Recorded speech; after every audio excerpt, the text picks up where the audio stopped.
Ocwaninga izinsalela zeminywe uSietze Albertse ubuze umbuzo wokuthi kungani kwaba nezinsalela zomunywe owodwa ezatholakala esitokisini okwashonela kuso uNeil Aggett. Uthi okungenani kwakufanele kutholakale izinsalela zeminywe emithathu, lokhu okwatholakala kuqubula imibuzo. Izinsalela zatholakala ngaphansi kwesikhafu esasemqaleni kaNeil. UAlbertse wethula ubufakazi ophenyweni lokushona kaNeil Aggett enkantolo ephakeme eSouth Gauteng. So help me God. Ungoti ocwaninga ngezinsalela zeminywe uSietze Albertse wethule ubufakazi. Utshele inkantolo ngezinsalela abhekana nazo ngesikhathi ezama ukuthola izinsalela zeminywe esitokisini sika-Aggett. Isitokisi sika-Aggett ejele lase-John Foster Square ngaleso sikhathi sakhiwa kabusha. Uphinde wabuza ngendlela amaphoyisa aqapha iziboshwa ayesebenza ngayo ukuqoqa ubufakazi.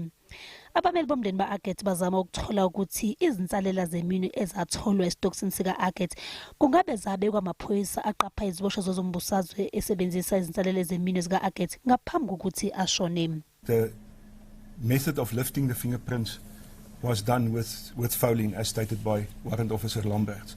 So that is a assumption that I make, and that is also one of the constraints, is that I could not get hold of the original fouling to look at that.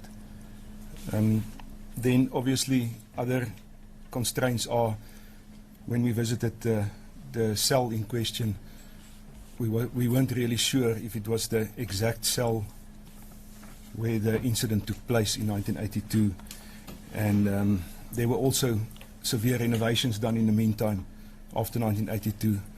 Qube wathi uma uthola izinsalela zeminywe endaweni yesigameko kufanele ubhale phansi into oyitholile njengoba injalo. If one fingerprint is found in isolation, say for example the middle finger on this wooden surface, how would the middle finger get on the wooden surface? And that's the question that you must just ask yourself on the scene.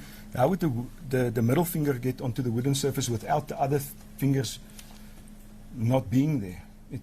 So it's difficult to find a fingerprint in isolation. If you pick up a piece of glass, yes, your thumb will be in isolation on the one side, but on the other side you would expect to find the other four fingers. So it's all about mechanics, all about how you handle evidence.